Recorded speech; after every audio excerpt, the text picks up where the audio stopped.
Vamos a continuar ahora con la ponencia que va a impartir don José Raúl Calderón y Peragón con el título Los grandes procesos de la historia.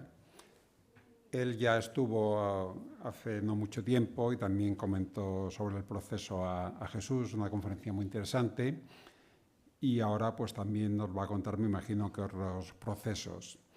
He tratado de resumir el extenso currículum que tiene y es licenciado en Derecho por la Facultad de Derecho de la Universidad de Granada, completando su formación con los estudios de doctorado. Es experto en criminología y máster en Derecho Nobiliario por la UNED. Ha sido profesor de esta universidad, de la Universidad de Granada, de la Escuela de Práctica Jurídica del Ilustre Colegio de Abogados de Jaén y de la Universidad Rey Juan Carlos de Madrid. Ha desempeñado el cargo de juez y magistrado desde 1993 en diferentes juzgados de las provincias de Córdoba, Jaén y actualmente de Toledo en sus distintos órdenes jurisdiccionales. Actualmente es miembro de la Sociedad Española de Psiquiatría Forense, académico correspondiente de la Real Academia de Córdoba de las Ciencias, Bellas Letras y Nobles Artes de la Real Academia Hispanoamericana de Cádiz y de la Real Academia de Jurisprudencia y Legislación. Está en posesión de un gran número de galardones y distinciones, destacando, entre otras, la Cruz al Mérito de la Guardia Civil y la Cruz al Mérito del Cuerpo Nacional de Policía, con distintivos blancos, la Cruz de San Romualdo de Peñafort y la encomienda de la Orden de la Civil de Alfonso X el Sabio. Ha dirigido y coordinado diversos cursos, seminarios y jornadas de interés jurídico y ha pronunciado un gran número de conferencias, así como publicado diversos libros y artículos de investigación. Así que cuando quieras, José Raúl, te doy la palabra. Muchas gracias. Gracias. Pues como estoy diciendo, muchas gracias por la cariñosa presentación que tiene que hacerme. Gracias a la Real Asociación de Hidalgo de España, así como a su Junta Directiva de Gobierno, que ha tenido bien, pues, una vez más, confiar en mí para esta ponencia y, lógicamente, a todos ustedes por su presencia en este acto. Como bien ha dicho el presentador, bueno, y así venía anunciado, voy a hablar sobre los grandes procesos de la historia, o lo que yo llamaba en mi obra procesos capitales, juicios que han hecho historia, ¿no?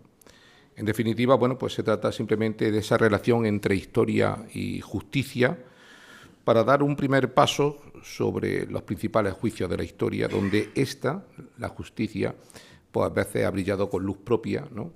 Y otras veces pues se ha visto sometida, bien por los poderes del Estado, bien por fuerza o grupos de presión, pues sometida a un determinado interés y ella pues subordinada a estos intereses.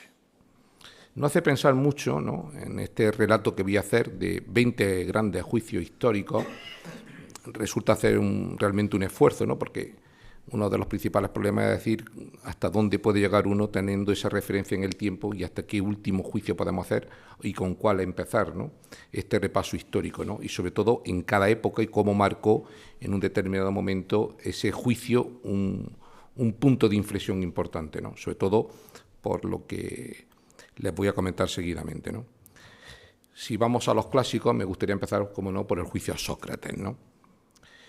Sócrates es llevado ante el tribunal en el año 399 a.C., este gran filósofo, revolucionario, creador de la filosofía política, donde todo giraba en torno en su pensamiento al hombre, a la polis, a la justicia y al bien, ¿no? El que mejor lo trata es Platón en su obra La Apología, ¿no? Y en él viene a resumirnos cuatro grandes acusaciones ante Sócrates, ¿no? Infringir las leyes del Estado, no creer en los dioses del Estado, sino inculcar una nueva ideología, una nueva forma de entender al Dios, pervertir y perturbar a esa juventud. Otra de las grandes acusaciones era el ser considerado un sofista, cuando en un principio los sofistas eran entendidos verdaderamente como intelectuales y estudiosos, pero poco a poco, como él consideró, fueron degenerando hacia una falsedad de la realidad, y así se le acusaba de sofismo. Y finalmente yo creo que la gran acusación contra él, ¿no?, esa supuesta falta de religión y de creencia, la impiedad. Esos 4 grandes cargos fueron presentados ante el tribunal llamado Elea y los 3 grandes acusadores ateneístas, entre ellos destacó Meleto. Meleto era un poeta ateniense, tenía un gran odio y recelo hacia Sócrates.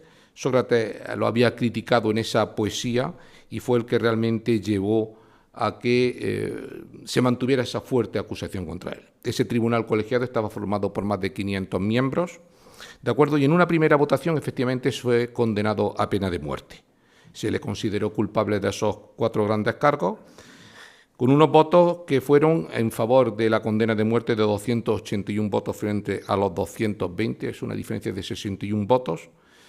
Sócrates hizo una buena defensa realmente, sus alegaciones fueron fuertes, contundentes, no llegaron realmente, él consideró que no estaba bien probado esas acusaciones, incluso él se pretendía ante el tribunal el ofrecer alguna alternativa a esa condena, a la alternativa a la pena de muerte, ¿no?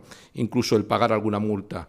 Eso fue casi una ofensa para el tribunal y lo sometió a una segunda votación, y en esta segunda votación efectivamente fueron de 361 votos frente a 140, es decir, con más de 80 votos de diferencia, en la cual se le consideró culpable de estos delitos.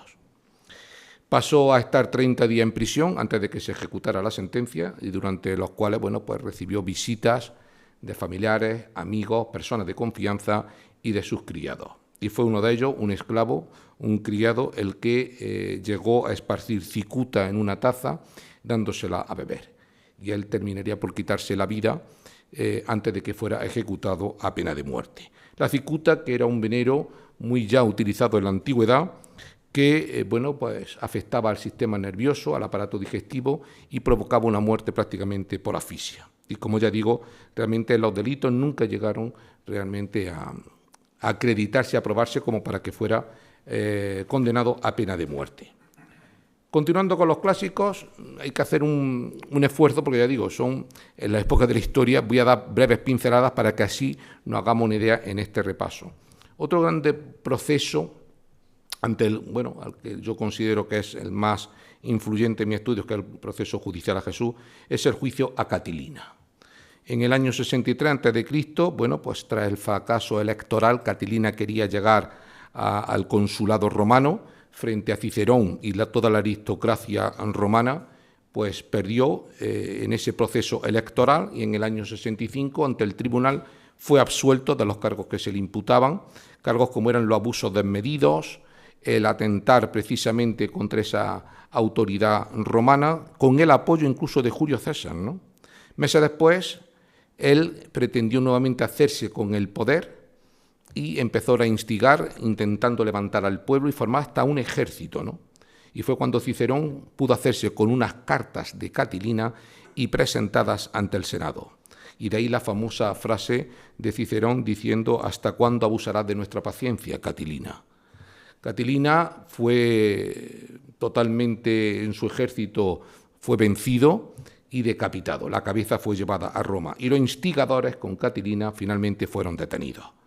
Ante ello, mientras que César abogaba por ser partidario de que los detenidos permanecieran en Roma y sus bienes confiscados, sin posibilidad de salir, Cicerón fue también partidario, pero realmente fue Catón el que llevó a cabo la solución más inmediata y dura al respecto. Consideró que los acusados y que habían sido estos conjurados junto con Catilina eran considerados como unos delincuentes manifiestos e incluso confesos, y por tanto procedía a su ejecución sin ningún tipo de juicio previo. Esto me lleva, por tanto, ya ante los clásicos al juicio a Jesús.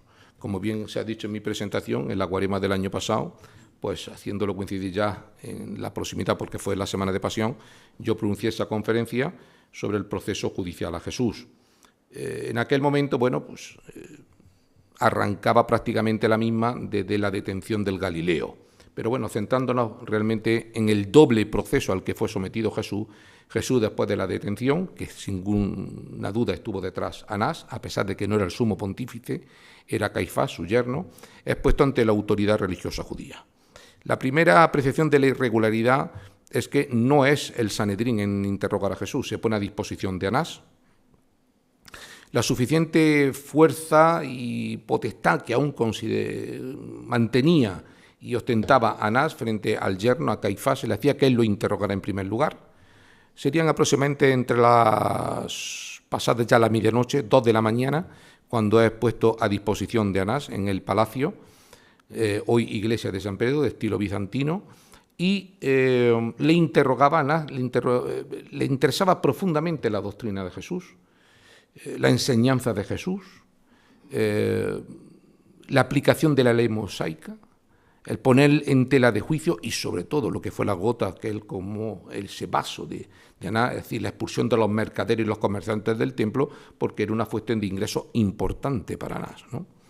La respuesta de Jesús, haciéndole ver a Anás que tú sabes lo que yo ya venía practicando, tú sabes de mi doctrina, eres conocedor de mi enseñanza y de cómo voy yo ganándome a la gente, al pueblo, ¿no? Con mi enseñanza, pues no fue del agrado. Un guardia lo golpea duramente, la palabra griega es rapisma, y lo pasa inmediatamente a disposición de Caifás. Cuando Caifás lo recibe, en torno antes de las 5 de la mañana aproximadamente, no está aún conformado el tribunal colegiado judío, cerca de 70 miembros, entre el sumo pontífice, doctores, escribas, ancianos, y bueno, pues comienza ese proceso de noche, ¿no? Los testigos que comparecen cometieron un falso testimonio, como nos dice el texto evangélico, pero lo que es determinante es la fuerza por la cual Caifás le hace que Jesús se te autoinculpara del delito, ¿no? ¿Eres tú el Hijo de Dios? ¿Eres tú el Mesías? ¿Es verdad que tú pretendes demoler el templo y levantarlo a los 3 días? Cuando era una expresión metafórica, evidentemente, ¿no?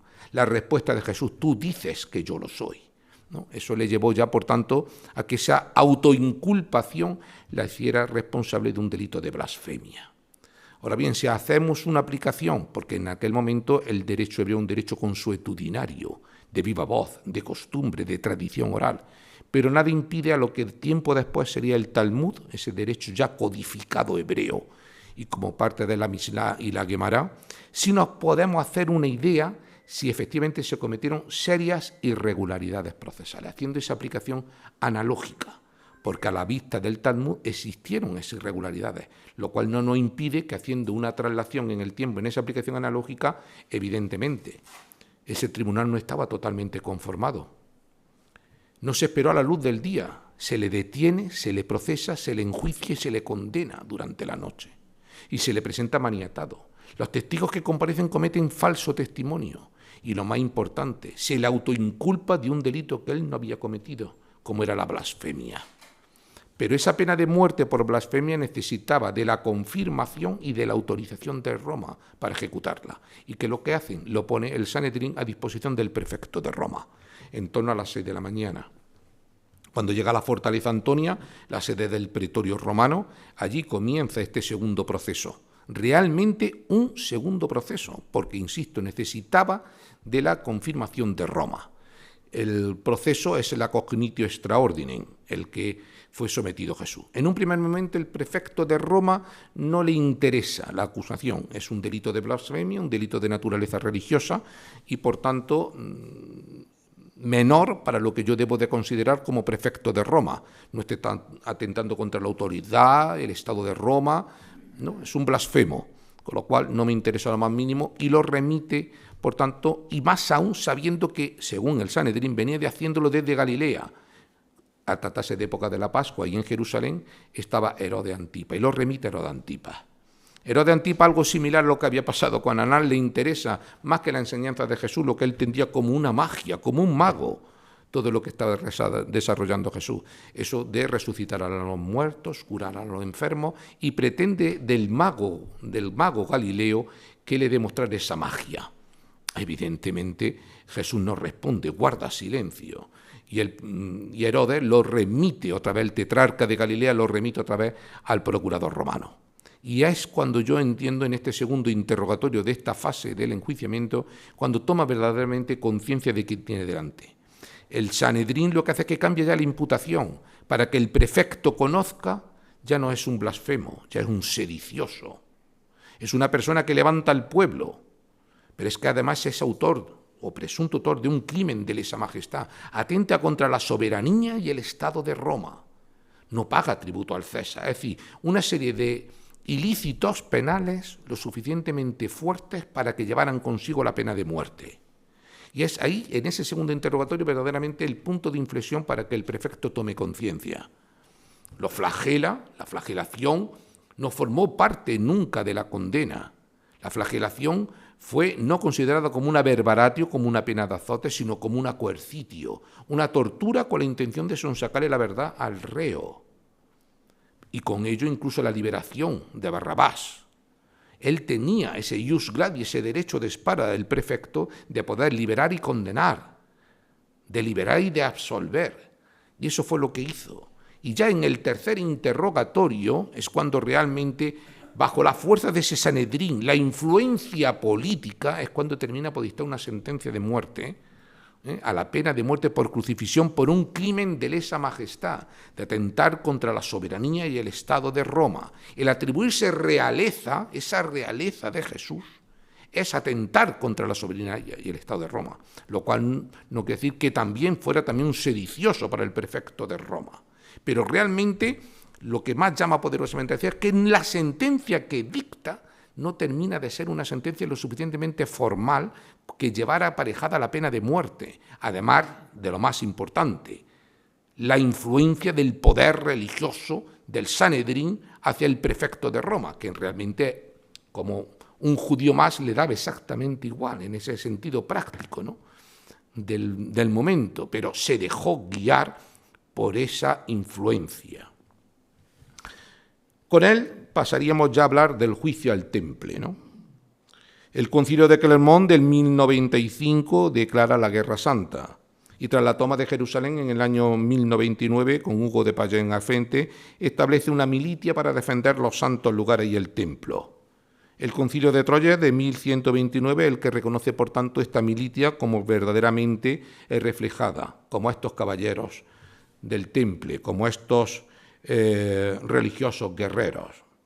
El rey de Francia, Felipe el Hermoso, ordena la detención de los caballeros del Temple con conocimiento del Papa Clemente V, lo cual, asombrado por ello, por esa detención y por esas confiscaciones, le anuncia, por tanto, un envío de una comisión pontificia. En 1308 el Papa ordena la suspensión del proceso inquisitorial para someterlo a su autoridad pontificio papal. Eso sí, durante ese largo proceso donde fueron detenidos los caballeros del Temple y estuvieron, por tanto, en las mazmorras y en los calabozos del rey, desde luego fueron sometidos a tortura, a que se aún inculparan, y aquellos que pretendieron de su defensa cayeron en desgracia, puesto que muchos de ellos perdieron la vida. Ya en el Concilio de Vienne se trató, entre otros temas, lógicamente, el futuro de la orden. Y poco a poco, tiempo después, en el de Poitiers se crearían dos tribunales, el diocesano y el pontificio. Realmente el objetivo del rey de Francia, para que nos hiciésemos una idea, que ahora lo veremos en las conclusiones, es que él pretendía, a través del papado, conseguir una sentencia condenatoria por parte del Papa y que llevara consigo a la supresión de la orden, la ejecución de sus cargos y, lo más importante, la expropiación y confiscación de los bienes, que al final termina por consiguiéndolo cuando el Papa emite la bula Vox in excelso el 22 de marzo de 1312. La sentencia se pronunciaría tiempo después, escasamente 2 años después, en 1314, y en la cual ya en su ejecución el gran maestre Jacques de Molay y 36 templarios que quedaban ya serían quemados en la hoguera frente a las mismas puertas de la Catedral de Notre-Dame de París, tras negarse evidentemente a inculparse. Como bien sabéis, es precisamente ya en la estaca Jacques de Molay anuncia la muerte en ese mismo año, antes de que terminara el año, de la muerte del Papa Clemente V y de Felipe el Hermoso, que se cumpliría en ese anuncio. ¿Qué era lo que realmente estaba detrás? Autores como Ricardo de la Cierva, por ejemplo, mantienen que fue una razón de Estado lo que realmente movía a Felipe. Yo entiendo que esa razón de Estado no solamente para crear una única milicia, sino que incluso amenazaba al rey de Francia con un cisma dentro de la Iglesia. Yo creo que esa es una razón bastante de peso. Otra, evidentemente, pudiera ser, como apuntan otros autores, el hecho de que con esa sola milicia pretender otra cruzada, cuando ya la última, que fue la novena cruzada, había tenido lugar en 1271. Incluso una razón económica, como apunta Duverger, puesto que las arcas del Estado de Francia estaban en verdadera ruina, estaban en un estado crítico y evidentemente hacerse con la orden del Temple era prácticamente como hacerse de la arca de un Estado, dado que el monje guerrero, el monje soldado, era hasta un conocedor banquero, ¿no? Pienso, por tanto, que efectivamente algunos autores responden que fue verdaderamente un proceso político, la influencia de la corona y su control para conseguir estos objetivos sobre la orden. Tiempo después, habremos de considerar que llama poderosamente la atención que apareció un pergamino, el llamado pergamino de Chinon, a través de la doctora Fraile italiana, que apareció ese documento en el año 2001 y se dio a conocer en el año 2007. Es un documento, un pergamino de 1308, donde curiosamente habla de cierta exculpación de los caballeros templarios, ¿no? Ese documento de Chinon lo que sí llama poderosamente la atención es que siendo de 1308 es anterior a la bula.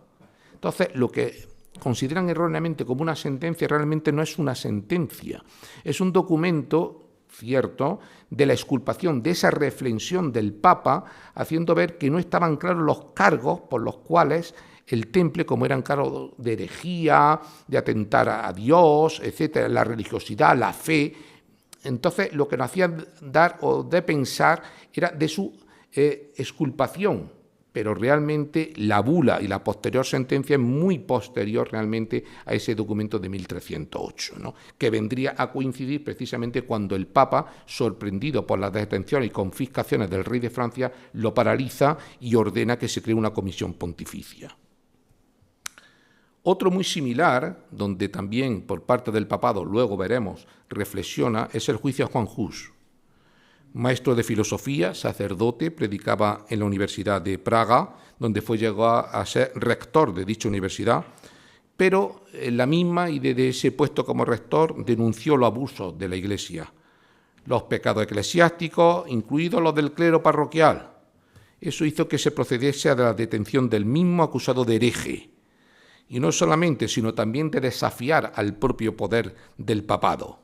Con el Concilio de Constanza verdaderamente sirvió también para el procesamiento y enjuiciamiento de Juan Hus, que terminaría por ser condenado y quemado en la hoguera, el 6 de julio de 1415, lo cual este año cumple aniversario, por hereje y traidor. Desde el Concilio Vaticano II, que es lo que antes le he hecho referencia, tanto desde el concilio y posteriormente Juan Pablo II, incluso nuestro actual Papa, el Papa Francisco, hay un claro interés por parte de la Iglesia de rehabilitar la figura de Juan Hus y de pedir perdón en su enseñanza y doctrina. Nos lleva a algo similar al juicio de Juana de Arco, la doncella de Orleans. La doncella de Orleans, que ya desde la juventud, y es lo que a ella verdaderamente le mueve, y sus visiones, al recibir las visiones de San Miguel Arcángel o de Santa Catalina de Alejandría, pues en esas visiones lo que quiere la doncella es ni más ni menos que llevar al delfín Carlos hasta Reims para ser coronado y expulsar de esta forma a los ingleses. Tras varias visitas, finalmente consigue que el delfín la reciba, ella se pone a disposición del delfín y efectivamente llega a Orleans haciendo expulsar a los ingleses. Finalmente Carlos es coronado, pero sin embargo en esa vida militar de Juana hay un cambio importante tras el asedio de Compiègne en mayo de 1430. Es apresada, desgraciadamente, y su enemigo, fundamentalmente los ingleses y los borgoñones, deseosos de hacerse con ella, la detienen y la procesan por herejía. Ellos, en definitiva, lo que pretendían es que esa coronación del delfín respondía a no ser un designio de Dios a través de la doncella de París, sino que realmente había sido una coronación de una hereje o a través de una hereje. Juana, sin embargo, a pesar de ser analfabeta, hay que decir que entre sus acusaciones y opiniones de acciones heréticas, cismáticas, haberse cortado el cabello, ser una hechicera, haber vestido prenda de varón y por tanto una invertida, que podríamos considerarlo, sin embargo su defensa fue vivaz, locuaz y con un gran poder de convicción, hay que decirlo. e inteligencia, a pesar, ya digo, de ser analfabeta. Terminó siendo quemada en la hoguera el 3 de mayo de 1431. He de decir al respecto que el interrogatorio no fue conforme a derecho, careció totalmente de asesoramiento legal en su defensa, se alteraron las pruebas, no hubo fundamento lo suficientemente fuerte para la acusación bajo un tribunal inglés, hay que decirlo, y por tanto totalmente parcial, e incluso se manipularon las actas del proceso. Un proceso que, por tanto, hubiera llevado a su nulidad y su puesta a disposición en libertad. Años más tarde, desde 1450 y sucesivamente, han seguido varios procesos de revisión de Juana. Pero estos procesos de revisión de Juana, precisamente lo que se pretendían es lo que he dicho al comienzo, es decir, hacer ver la legitimidad de la coronación del rey y que, por tanto, ésta había sido totalmente legítima y coronado como tal, y no por la influencia de una visionaria ni tampoco de una hereje.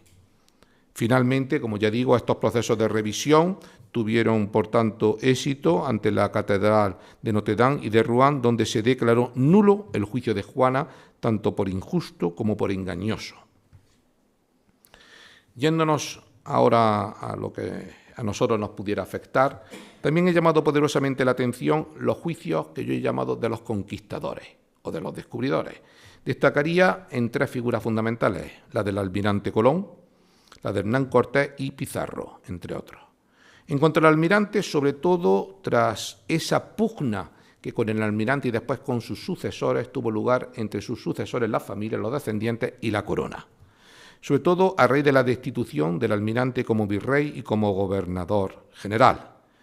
La familia puso de manifiesto el incumplimiento de las capitulaciones de Santa Fe, entendiéndolo verdaderamente como un contrato que llevaría consigo no solamente la dignidad, los beneficios, el reparto de estos, las mercaderías, frente a lo que los monarcas entendieron, bueno, pues simplemente como un gesto hacia el almirante. Las consecuencias de estas reclamaciones, insisto, pues llevaron a una infinidad de pleitos. Yo destacaría, por ejemplo, el pleito de Sevilla, donde la reivindicación del virreinato y los beneficios, la sentencia de Valladolid, que sin embargo anuló las anteriores, o el famoso laudo final, el laudo del obispo Sigüenza, donde se le termina por reconocer el cargo de almirante, posesiones, renta, etc. Incluso llegan hasta el antiguo régimen, porque ahí vemos a un joven jovellanos de abogado de Mariano Colón, séptimo nieto descendiente del almirante, ¿no? Con Hernán Cortés pasó algo también similar. Fue acusado de conspirar contra el gobernador de la Española y de atribuirse realmente poder y de apropiarse de determinados privilegios.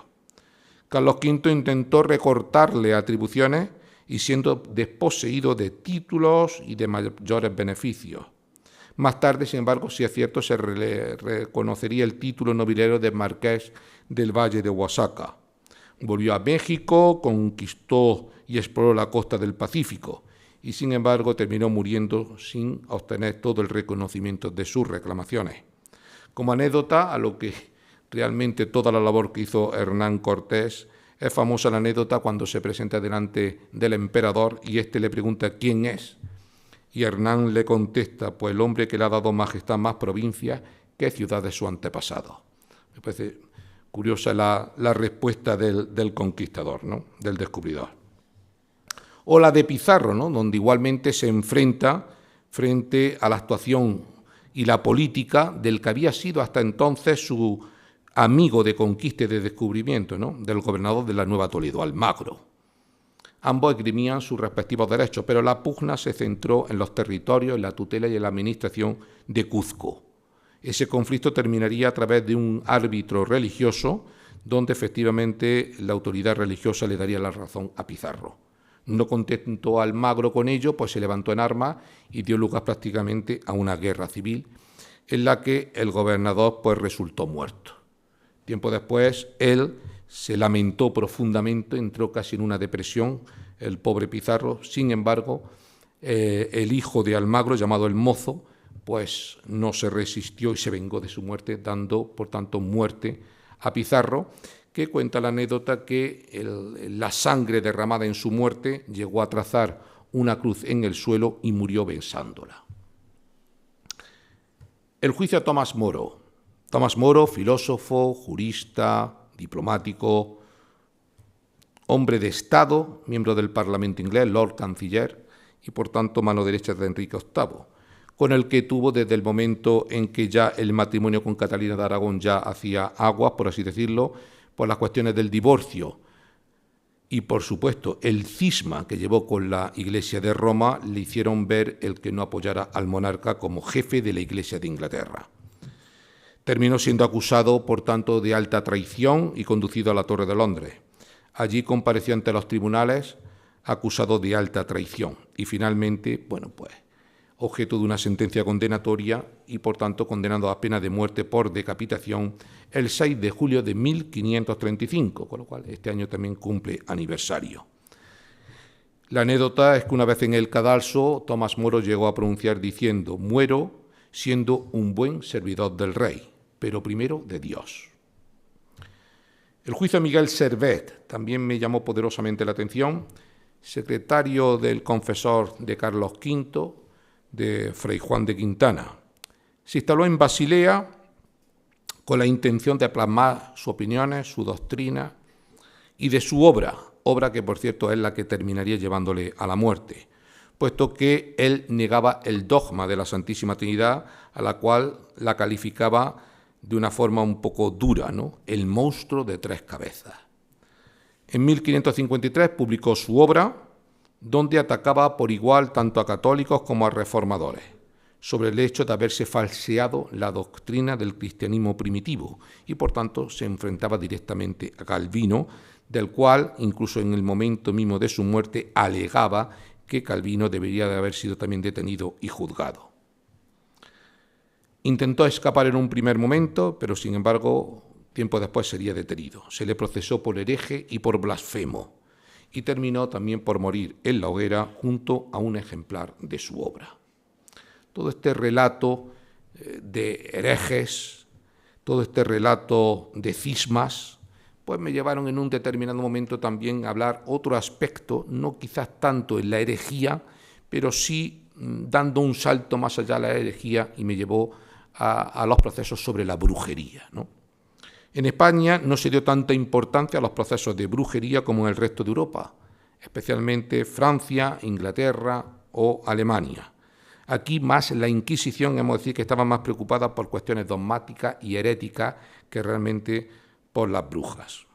Sin embargo, hemos de decir que en España sí fueron fundamentales algunos de los procesos por brujería seguidos en Navarra y en Logroño, donde llegaron a examinarse más de 7.000 causas.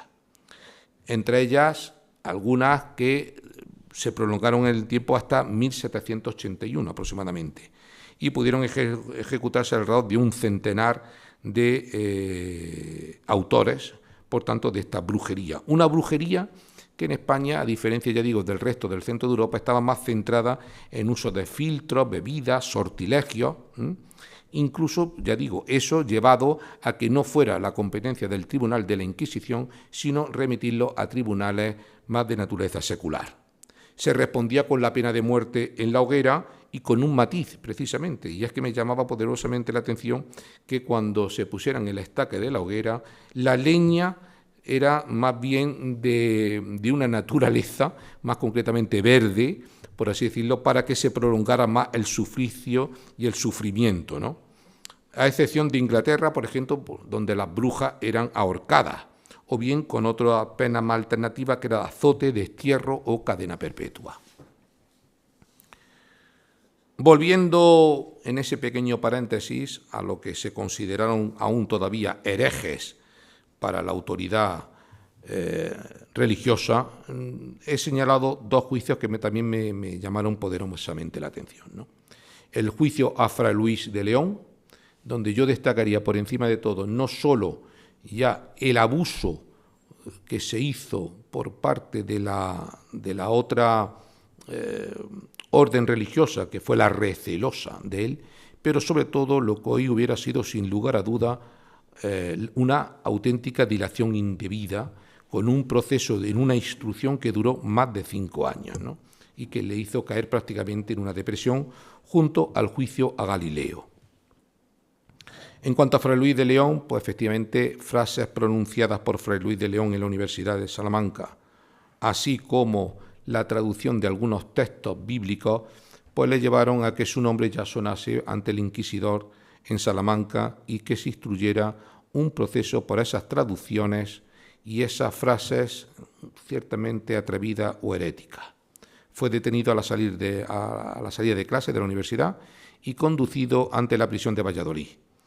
El recelo y el odio, como no podía ser de otra manera frente al agustino, vino por parte de la orden hermana de los dominicos. Los cargos, en definitiva, se redujeron a tres fundamentales en esas interpretaciones y traducciones. Así, en el Cantar de los Cantares, esa traducción a la lengua vulgar, la versión de la Vulgata de la Biblia y, finalmente, textos antiguos del Testamento en esa lengua primitiva en hebreo. Fue asistido de un defensor, cierto es, aunque realmente él, dada su formación jurídica y teológica y humanística, ¿no?, pudo asumir perfectamente su propia defensa. La fase de instrucción, ya digo, duró en un principio 1 año, que llegó a prolongarse y a dilatarse en el tiempo hasta 5 años, lo cual le hizo caer enfermo y escribir sendas cartas al entonces inquisidor general Quiroga, quien mediaría finalmente para su inocencia. El resultado final ante el Consejo de la Suprema de la Inquisición fue de 7 jueces, 4 votaron a favor de condenársele por culpable. Sin embargo, como ya digo, medió Quiroga y procedieron, por tanto, a dictar su inocencia, tras lo cual obtuvo la cátedra de teología a pesar de ello y su vuelta de sobra conocida en la clase en su frase popular de como decíamos ayer, ¿no? El juicio a Galileo, entre 1613 y 1615, Galileo va presentando sus ideas en relación a la Biblia y al conocimiento natural y la ciencia, lo cual nuevamente aquí hizo que le siguieran las denuncias de los padres dominicos.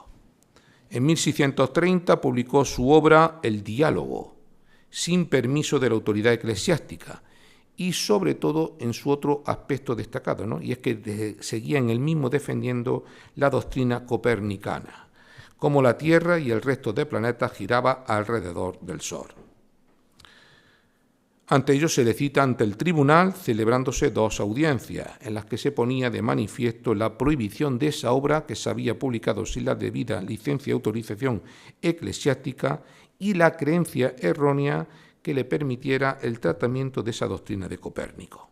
Se le acusó igualmente de hereje y se le condenó al destierro domiciliario permanente. Tras la sentencia, abjuró de no ser hereje y de ser, por tanto, culpable de haber perpetrado dicha impresión sin la autorización.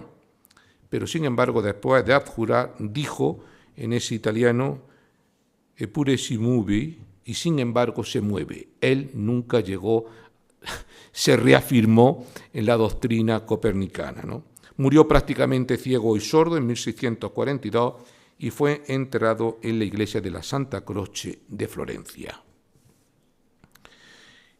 Ahora hago hincapié precisamente porque es donde hemos visto a filósofos, a teólogos, a humanistas, pero a políticos, pero llega un momento también de decisión importante, ¿no?, y es a los monarcas. Tampoco se libraron de estos procesos de la historia. El juicio a Carlos I de Inglaterra, ¿no?, que vino a coincidir con la crisis del sistema político inglés. El Parlamento le fue negando poco a poco su apoyo y su adhesión, sobre todo desde el punto de vista financiero. Y el rey pues consideró a esta institución, lógicamente, como algo superfluo, hasta tal punto que ordenó su disolución y comenzó su reinado sin parlamento, en lo que se hizo llamar como los 11 años de tiranía. Pero él, quizás llevado por ese afán de poder y sobre todo fiscal, lo que hizo fue precisamente aumentar los impuestos y las cargas fiscales, hasta tal punto que ya dio pie a una cruenta guerra civil. En esta primera guerra civil, pues entre el rey y el parlamento, ¿de acuerdo?, pues tuvo que refugiarse ante los brazos de los escoceses y dio lugar a una segunda donde el ejército de Cromwell vencería al ejército del monarca. Ya en ese momento hubo voces que llamaron la atención de crearse un tribunal especial, un tribunal ad hoc, para procesar y juzgar al rey mediante, eso sí, la constitución de un acta donde se fijara ese tribunal y los cargos de la acusación, que se celebraría en ese proceso en el Palacio de Westminster. 3 fundamentales cargos: dictadura tiránica y personal, violación de las libertades y derechos del pueblo y, finalmente, un incitador, un provocador de la guerra civil. Él, en su defensa, argumentaba que ninguna corte tiene jurisdicción sobre el monarca, y ante ello el tribunal, la corte, le contestó que no hay hombre por encima de la ley, lo que hoy conoceríamos como ese imperio de la ley, el principio de legalidad.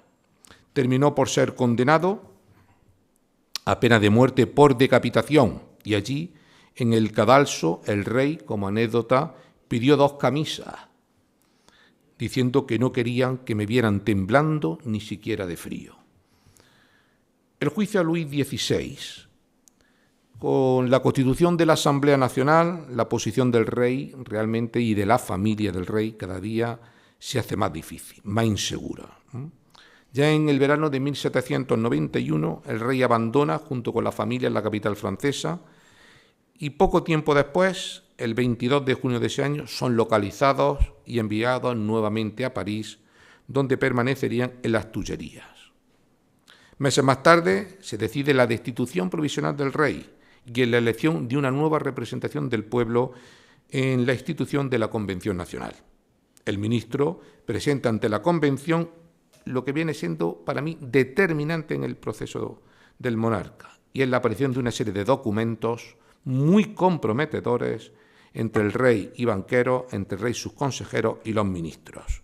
Esto dio pie a que se crearan 2 comisiones, una por la cual se analizaba el contenido de esos documentos y la relevancia que pudieran tener jurídica penal, y otra la viabilidad del proceso. El 11 de diciembre el rey es trasladado a la Convención y se le traslada a este, a su vez, el escrito de acusación. Luis, a pesar de ello, pues insiste en su defensa y se le nombran 3 defensores.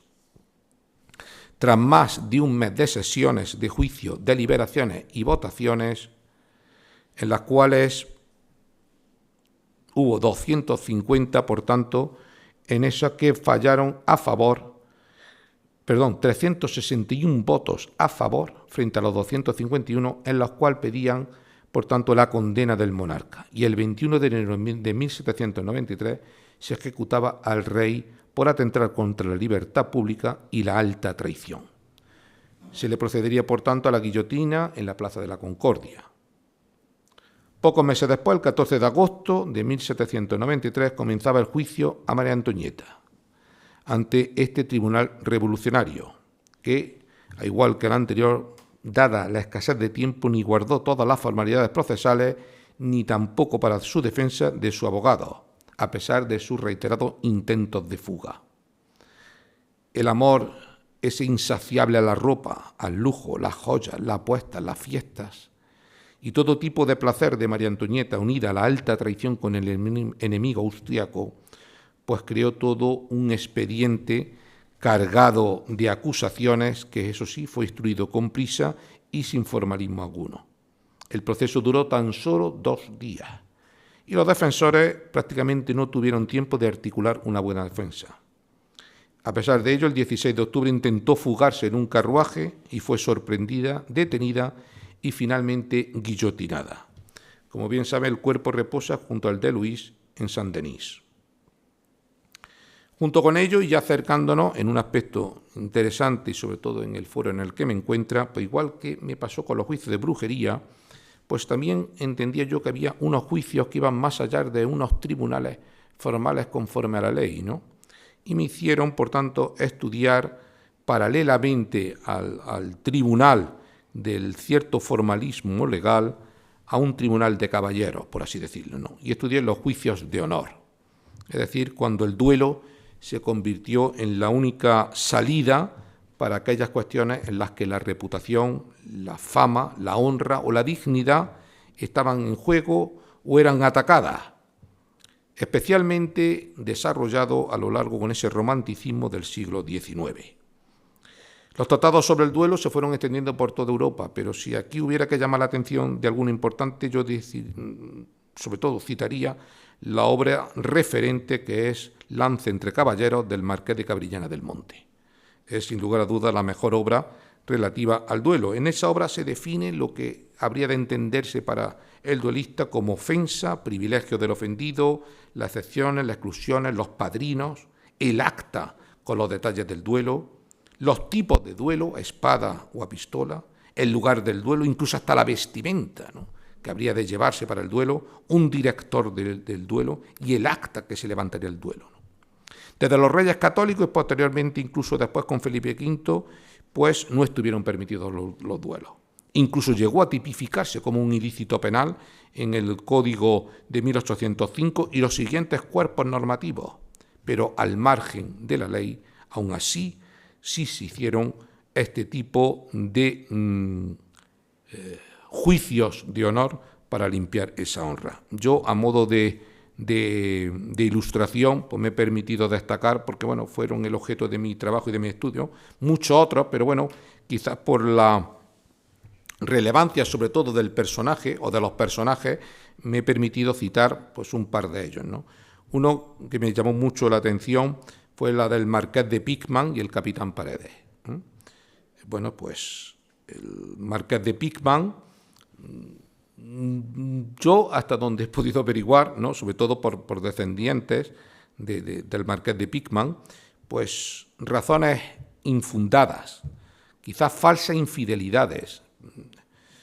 La marquesa de Picman podía ser una señora algo descocada, pero de ahí una infidelidad, no creo que hubo tal infidelidad con el capitán de la Guardia Civil, capitán Paredes, ni tampoco unas razones infundadas de habladurías en determinados círculos.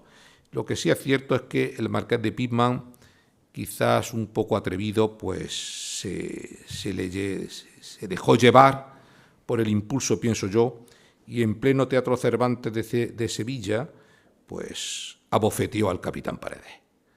Lo abofeteó y en público y le retó a duelo. Con lo cual inmediatamente se procedió al nombramiento de padrinos y de un tribunal de honor. El 10 de octubre de 1904 ambos se baten a duelo en el lugar elegido, que fue en la Hacienda del Rosario, en Torreblanca, en Sevilla. Y bueno, pues tras sucesivos disparos, en el tercer disparo, el Marqués de Picman caía muerto. La bala le entró por la axila, llegando a la cavidad torácica y destrozándole la aorta. El juez instructor procedió al levantamiento del cadáver y finalmente, a pesar de todo, bueno, pues la causa fue sobreseída. Pero yo creo que lo más importante fue el revuelo que se generó en torno al duelo y a la muerte del marqués, ¿no?, que incluso, bueno, pues llegó hasta el Parlamento, llegó hasta el Congreso, ¿no? El revuelo sobre todo dio pie a que cuando antes del duelo se pretendió que por parte del gobernador militar y el alcalde de Sevilla mediaran. El gobernador militar dijo que había estado en juego el honor de un militar, de un guardia civil. El alcalde no medió tampoco mucho y, sin embargo, yo entiendo que no hubo por parte de las autoridades que podían haber mediado para que esto no tuviera este trágico desenlace, no terminaron de mediar. La gota que calma el vaso es que cuando intentaron darle sepultura en el cementerio de Sevilla, la autoridad religiosa, el ordinario del lugar, pues el arzobispo no permitió que se le enterrara en un camposanto, puesto que había sido víctima de un duelo y que por tanto tenía que ser en un cementerio civil. La familia de Picman por la noche, aprovechando la nocturnidad, sacó el cuerpo, en fin, todo un revuelo, y finalmente se le daría sepultura en Villa del Río. Otro gran duelo, también por los personajes que intervinieron, y otro triste, el desenlace, ¿no?, fue el del duque de Montpensier con Enrique de Borbón, duque de Sevilla, primo de Isabel II. Enrique de Borbón vuelve de París y redacta toda una serie de cartas muy comprometedoras respecto de la actitud instigadora del duque. Y el duque, pues evidentemente, como no podía ser de otra cosa, pidió explicaciones y devuelve esas cartas con la intención de que Enrique de Borbón, el duque de Sevilla, pues confirmara esa autoría. Y Enrique de Borbón pues no lo negó y confirmó la autoría. Y por tanto Montpensier, pues como no podía ser de otra forma, una vez confirmada, se apresuró a nombrar padrinos, 3 cada uno. Y el 12 de marzo de 1870 pues se redactó un acta con todas las reglas a las cuales deberían de ser sometido ese desenlace bajo el duelo a pistola. El lugar elegido, la dehesa de los Carabanchel, aquí en Madrid. Tras sucesivos disparos, en el tercer disparo, Enrique de Borbón caía muerto de un impacto en la región temporal derecha. El duque de Montpensier, sin embargo, fue condenado tan solo a un mes de destierro. La muerte causó un gran pesar, evidentemente, tanto en Madrid, Sevilla como en París. Se instituyó una causa por consejo de guerra, dada la condición militar del duque, y, como ya digo, fue condenado a destierro al ser calificado esto como un mero accidente.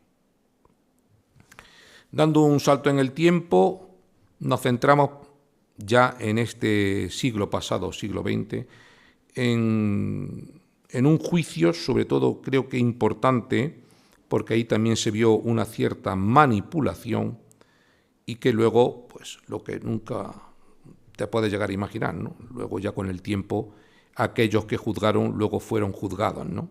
Lo decía el Evangelio, no juzguéis si no queréis ser juzgados, ¿no? Tomás.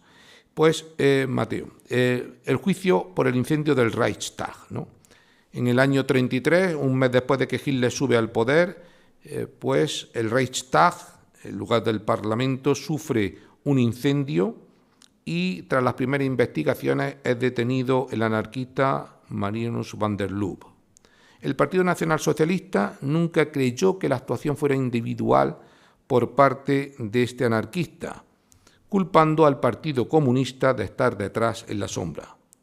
Mientras que el Partido Comunista, por el contrario, pues entendió que era el Partido Nacional Socialista el verdadero culpable e instigador de este incendio. Se creó una comisión investigadora al respecto para dar lugar definitivamente al verdadero proceso judicial, donde se sentaron en el banquillo tanto Marinus van der Lubbe como 4 comunistas más. Finalmente se dictaría sentencia condenatoria para van der Lubbe y con la absolución de los 4 restantes, por falta de pruebas. Van der Lubbe fue decapitado el 10 de enero de 1934. Después de la guerra, de la Segunda Guerra Mundial, el hermano de van der Lubbe intentó casar y revisar la sentencia, consiguiendo únicamente una mera atenuación a 8 años de prisión. Las investigaciones posteriores siguen manteniendo que el incendio fue obra de algún sector de los nacionalsocialistas, mientras que otros siguen opinando que fue una condena en solitario. Después de la guerra, el otro gran proceso, y que también fue objeto de otra obra mía, el juicio de Nuremberg. Sobre todo lo más importante de cómo Nuremberg sentó las bases de la Corte Penal Internacional. Los antecedentes de Nuremberg lo encontramos en el Estatuto de Londres de 8 de agosto del 45, que el que fija los cargos y ese tribunal ad hoc que habría de enjuiciar a los altos máximos dirigentes del Tercer Reich, así como a los organismos gubernamentales y militares, SS, SD, SA, Gestapo, entre otras. Y la resolución de Berlín de 18 de octubre del 45, toda vez que el comienzo tuvo lugar el 20 de noviembre del 45 y duró hasta el 16 de octubre del 46, que es cuando se ejecutaron las sentencias. Los 4 grandes cargos a los cuales fueron sometidos los altos jerarcas, que luego le seguirían otros en Nuremberg, como el del año 49, que fue el juicio a los médicos y empresarios, en el año 46, que es el Nuremberg japonés, y otros tribunales nacionales y en países ocupados, como fue en Polonia o en Francia. Pues como ya digo, los 4 grandes cargos fueron un plan concebido de complot de conspiración contra la paz, no respetando y vulnerando tratados y acuerdos internacionales. Un segundo cargo de desencadenamiento y prosecución de una guerra de agresión. En el ejemplo tenemos la invasión de Polonia, Yugoslavia, Noruega, Francia. Crímenes de guerra. es decir, todos aquellos métodos de combate y ocupación, vulnerando las leyes y los usos y costumbres de la guerra. Y finalmente, crímenes contra la humanidad, como fueron los asesinatos, los exterminios o las deportaciones. La sentencia condenó a todos los acusados, concretamente a pena de muerte a 12 de ellos, entre ellos Göring, Keitel, Jodl. Bien sabéis ya que Göring se quitó la vida antes de que fuera ejecutada. A cadena perpetua, entre otros, por citar meramente ejemplos del personaje Rudolf Hess, que fue el último prisionero de Spandau y que también hay una cierta sombra si terminó por quitarse la vida o realmente fue asesinado.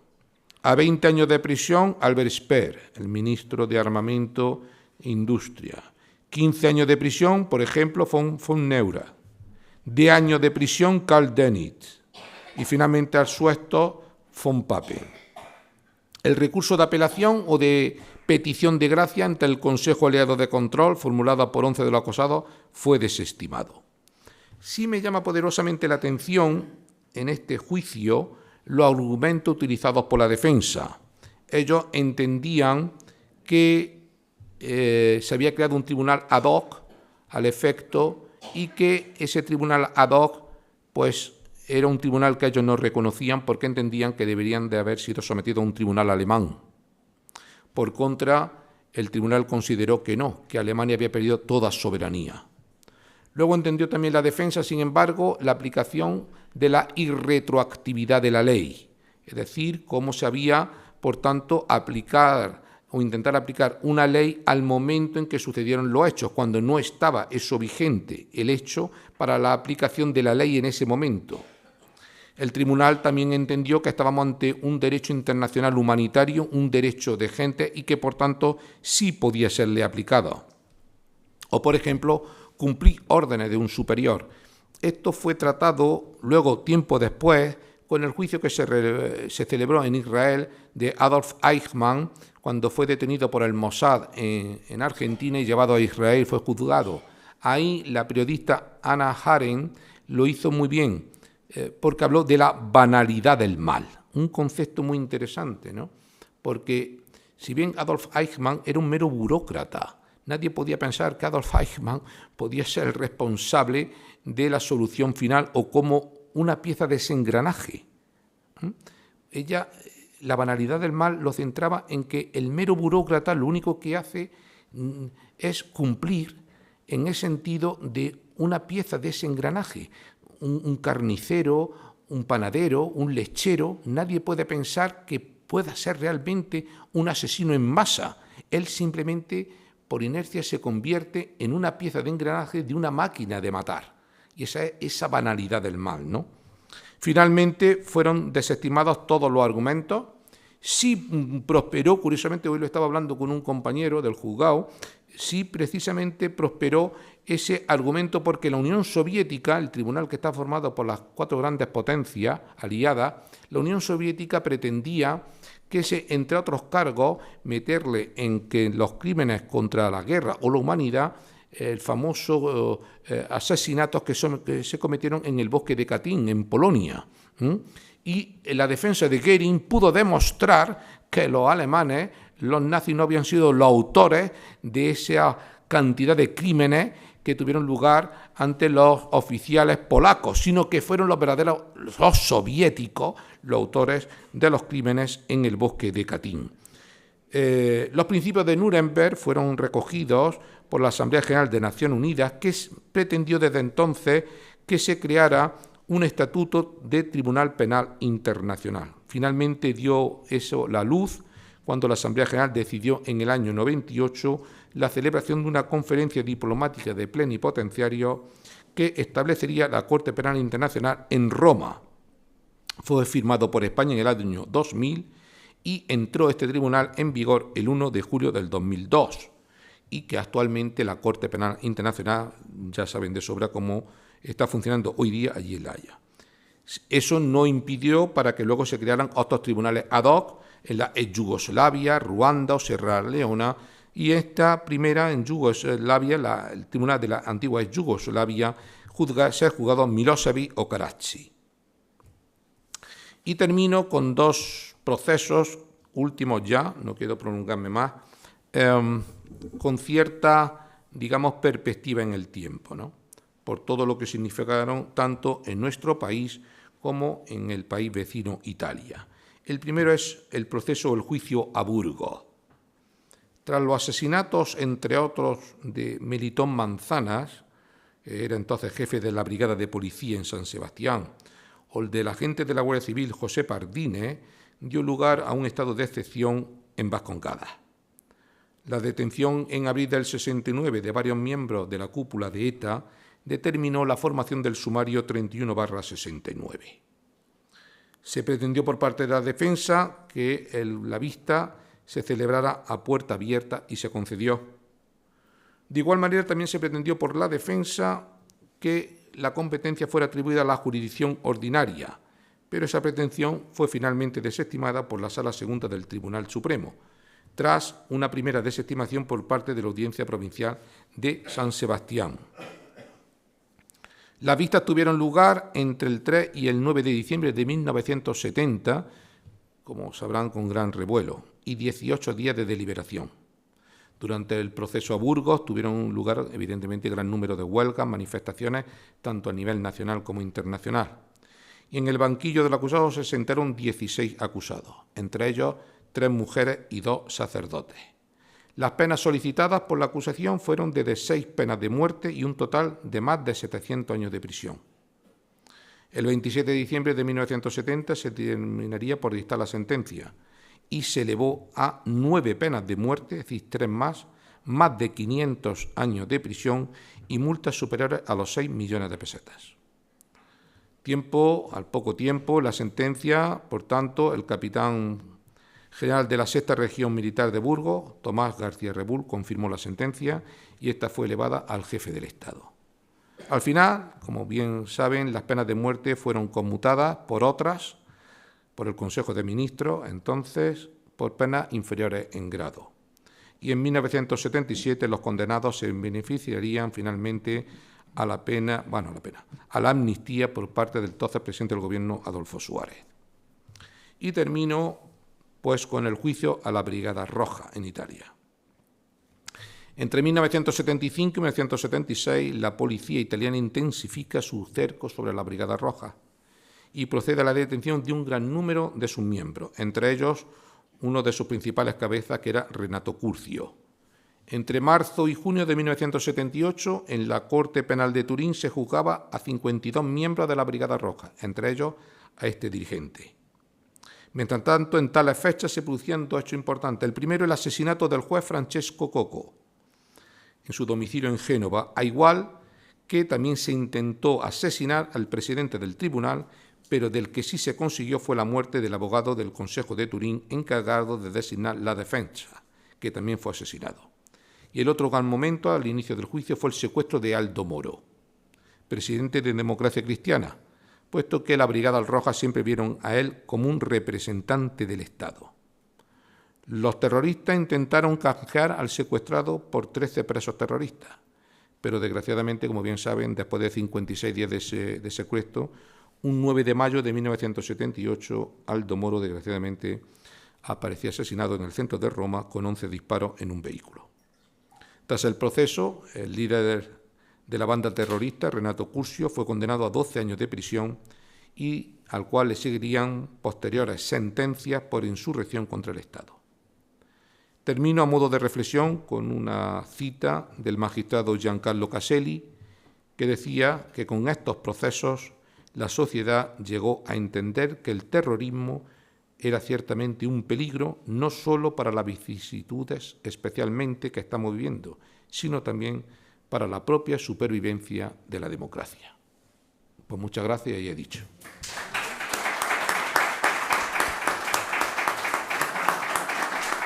Gracias.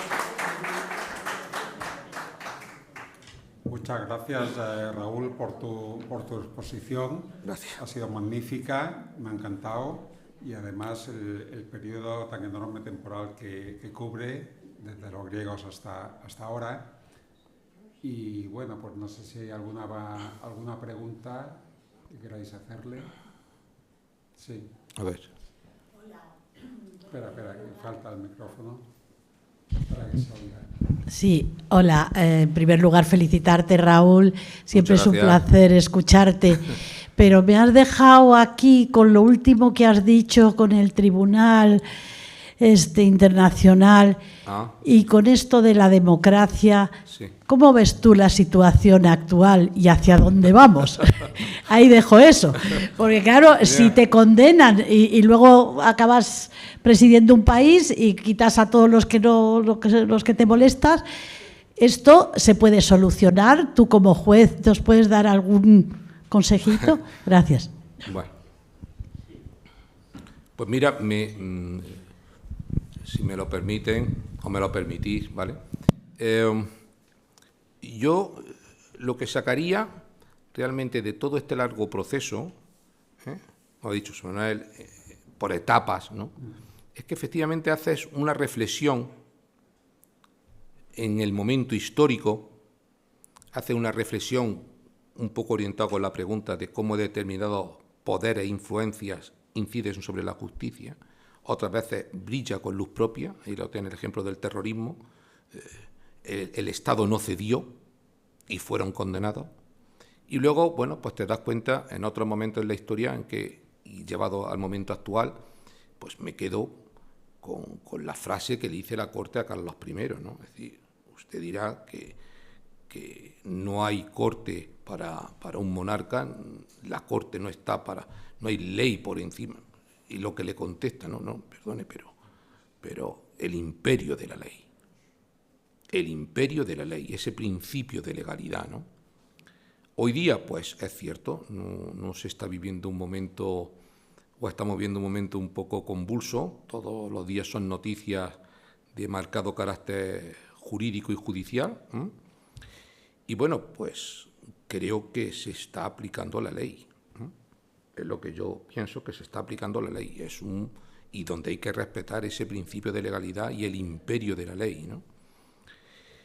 Bueno, y uno se da cuenta de que efectivamente, impensable que un fiscal general del Estado pues está siendo investigado por un Tribunal Supremo, y cómo, bueno, pues personas del entorno de una presidencia de gobierno pues están igual siendo investigadas por sendos tribunales, ¿no? Si realmente luego nos llevamos a otro aspecto, como son las reformas legislativas, y que me hagan pensar en que sí ya vamos más allá en cuanto a si la instrucción debe de ser llevada por un fiscal o desaparecer la figura como es la acusación popular, y hacerla desaparecer cuando forma parte de nuestra doctrina jurídica y formación jurídica y legal, pues es serio, ¿no? Hay que planteárselo realmente, ¿no? Y hacer una reflexión seria y un estudio serio de hacer desaparecer la acusación popular, ¿no? Pero yo creo y efectivamente pienso que debemos de seguir confiando en el buen hacer de la justicia y de nuestros jueces. Eso me lleva a la anécdota de Berlín, cuando el monarca le dijo que hay jueces en Berlín, ¿no? Hay aún jueces en España, ¿no? Yo creo que, y a pesar de que están haciendo una labor seria, formal, y recibiendo, pues ataques de todo signo, ¿no? Eso también es duro, ¿no? Porque haces una labor que seria y que, pues tienes que aislarte a veces, ¿no? Lo que se pretende es buscar esa... al comienzo también me preguntaban, ¿no? Que si esto se ha llegado a Europa. Claro, se ha dado traslado a Europa. Se ha dado traslado a Europa. Esta forma de perturbar la aplicación de la ley, esta forma de perturbar la labor del juez y no respetar nuestra independencia, pues muy serio, ¿no? Eso es lo que yo saco de la exposición de hoy y hasta dónde puedo llegar, ¿eh? Muy bien. Creo que hay alguna pregunta más. Sí. Vamos a ver, en relación con esto que acaba de decir, bueno, en primer lugar, agradecerle toda la exposición que ha hecho, que la he encontrado interesantísima, por supuesto. Pero el imperio de la ley implica que haya una autoridad capaz de ser capaz de que se aplique ese imperio de la ley. Y a efectos internacionales ahora tenemos una situación en Ucrania que tiene, independientemente de que tengamos la información precisa para emitir un juicio de valor sobre lo que está pasando allí, pero que yo encuentro unas ciertas analogías con lo que pasó en el juicio de Nuremberg. En el juicio de Nuremberg, sí, porque claro, la derrota de Alemania fue total. Y el imperio de la ley le imponían los vencedores, pero el imperio de la ley internacional, por lo que se ve ahora mismo, por ejemplo, brilla por su ausencia. Claro, es que luego tengo otra pregunta también. Sí, claro, es que pretender, es como, por ejemplo, cuando yo estudié y expuse, ¿no?, el juicio a Jesús, ¿no? Es que hay que ver el marco temporal, muy importante, ¿no? Es decir, si realmente el procurador de Roma llega a prevaricar, esa es la prevaricación de ahora. Es decir, si podíamos hacer una traslación, si lo que realmente el juicio de Nuremberg supuso para la Corte Penal Internacional y luego lo que estamos viendo con la guerra de Ucrania, realmente la actuación de Putin debería de ser llevada ante la Corte Penal Internacional. Si realmente la invasión de Rusia se puede entender como que efectivamente esa acción agresiva hacia ese otro Estado pudiera ser considerado como para ser presentado ante la Corte Penal Internacional.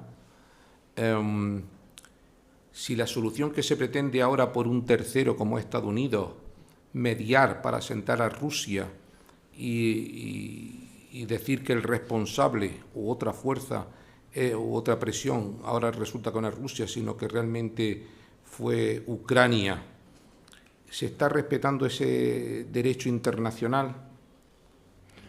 Bueno, la prueba y perdón es que el propio Estados Unidos en 20 días ha cambiado completamente de parecer, o sea, el panorama, de ser un defensor a ultranza y poner todo el dinero y los medios posibles a decir a cambiar por completo.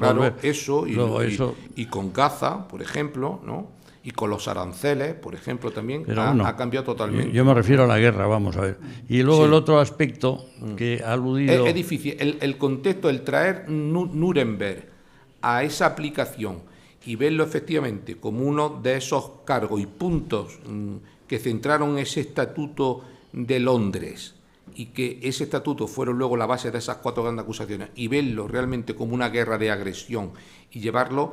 Claro, es que partimos de lo que ha comentado la pregunta, ¿no? Es decir, es que fue un tribunal de vencedores sobre vencidos, ¿no? La famosa película cuando se trajo aquí en España, que no se llamaba Juicio de Nuremberg, se tradujo así, ¿no? Vencedores sobre vencidos. Claro, un tribunal aliado, que es el vencedor, sobre el vencido Alemania, y si realmente, bueno, pues eso realmente fue un tribunal objetivo, ¿no? Si realmente, y llevar ese cargo a ser aplicado, y si efectivamente ahí con esa guerra de agresión al Estado ucraniano puede ser considerado como para que se le imputaran unos cargos y llevado ante una Corte Penal Internacional, ¿no? Yo lo que veo es que hay situaciones en la historia en la que no terminan con un juicio, como ha sido todo lo referido a lo largo de esta brillante exposición. Claro, y tenemos aquí otro paralelismo en la historia de España. Yo creo que lo mismo que sucedió en el Temple, en el año 1312, que terminó con la hoguera y a través de un juicio, pues en 1767 se expulsa a los jesuitas. No hay en ese momento no hay juicio, no hay proceso, pero yo creo que se toma por Carlos III todas las cautelas y todas las consultas y todos los exámenes de la situación, pero no termina con ningún juicio, pero el efecto al final es el mismo, la expulsión de los jesuitas, lo mismo que en el otro lado es la extinción del Temple. También se pretendió por lo mismo que en Portugal. El monarca buscaba eso, pero realmente una sentencia formal como tal no hay, ¿no? Pero sin embargo sí se busca efectivamente en disolver la orden, que es lo que se disuelve, y con ello, bueno, pues la ejecución, confiscar bienes, bueno, y los pocos templarios que quedan, pues que se ingresen en otras órdenes, ¿no? Como fue Montesa o la Orden de Cristo en Portugal, etcétera, ¿no? Pero claro, el objetivo se había conseguido, ¿no? Vamos a dar paso a una última pregunta, ya para terminar. Sí. Hola, buenas tardes. Hola. Enhorabuena, José Raúl. Muchas gracias. Mi nombre es Javier y ha sido una magnífica ponencia lleno de anécdotas y curiosidades históricas que yo por lo menos desconocía. Y dando un salto en el tiempo, simplemente preguntarte cuál sería para ti, para ver una verdadera independencia judicial, cuál sería la forma de elección de los jueces. No sé si es algo, en fin, algo vitalicio o entre jueces, pero que también estén, además de las asociaciones de jueces, pues pueda haber personas independientes. No sé cuál sería el mejor método de elección de los jueces para que fuera realmente un poder independiente del poder legislativo. Gracias. Bueno, la pregunta, si bien entendido, en el enfoque histórico y en el enfoque actual. En cuanto al enfoque histórico, bueno, si se me pregunta en qué momento el juez actuó realmente de forma más independiente, de forma más imparcial, de forma más objetiva, pues fíjate, si te vas en todos los que he ido relatando y estoy así pasando las páginas, pues realmente ves que es que todos estaban en cierta forma, en parte mediatizadas, en parte, cuando no, con cierta influencia, con cierto sometimiento. Podías hablar, por ejemplo, de el juicio de Nuremberg que antes hemos comentado. Pues realmente es que, vuelvo a repetir, es que era un tribunal de las 4 grandes potencias aliadas que habían vencido. Si te vas, por ejemplo, al juicio de Brigada Roja, a la Brigada Roja, pues quizás fuese el más imparcial en ese aspecto sin estar sometido, por ejemplo, ¿no? O si hablamos del proceso de Burgos, el nuestro, pues bueno, se habían cometido una multitud importante de acontecimientos que dieron lugar a ese estado de excepción. Los asesinatos del jefe de la brigada en San Sebastián, el asesinato del primer guardia civil, como fue Pardines. Quizás en este más reciente de la Brigada Roja, pues sí, puede ser que fuera después de esa ola de terror que estaba allí en Italia, quizás fuese, y sobre todo el hecho de no haber movido el Estado, de haberse mantenido fuerte frente a la presión del secuestro de Aldo Moro a cambio de 13 terroristas, ¿no? Entonces, eso sí creo que fue importante, ¿no? Y fíjese, ¿no?, a pesar de ello, del asesinato del juez italiano, ¿no? En cuanto a llevado a la situación actual, si se me pregunta el sistema de elección de jueces representante a su vez lo que sería el Consejo General del Poder Judicial, bueno, pues ahí es lo que se está pretendiendo, cómo cambiar el sistema de elección, ¿no? Si debe de ser un sistema de elección donde solamente entre en juego la elección de jueces, eligen a jueces, si debe de ser una parte por el Congreso y por el Senado y que realmente no estuvieran evidentemente bajo un signo político, sino exclusivamente la independencia y la profesionalidad, que sería en esa forma, pues claro, lo realmente ideal. Pero claro, eso supondría cambiar el sistema de elección, que es lo que se está pretendiendo, ¿no? Y a donde se ha llegado a poner también en este comentario y en esta reflexión a Europa, ¿no?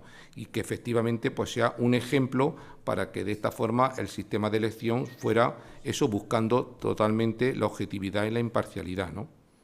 Muy bien, pues nada, si os parece vamos a terminar ya. Un aplauso para Raúl. Muchas gracias. Y creo que hay un vino español preparado ahora. Muchas gracias. ¿Sí? Muchas gracias.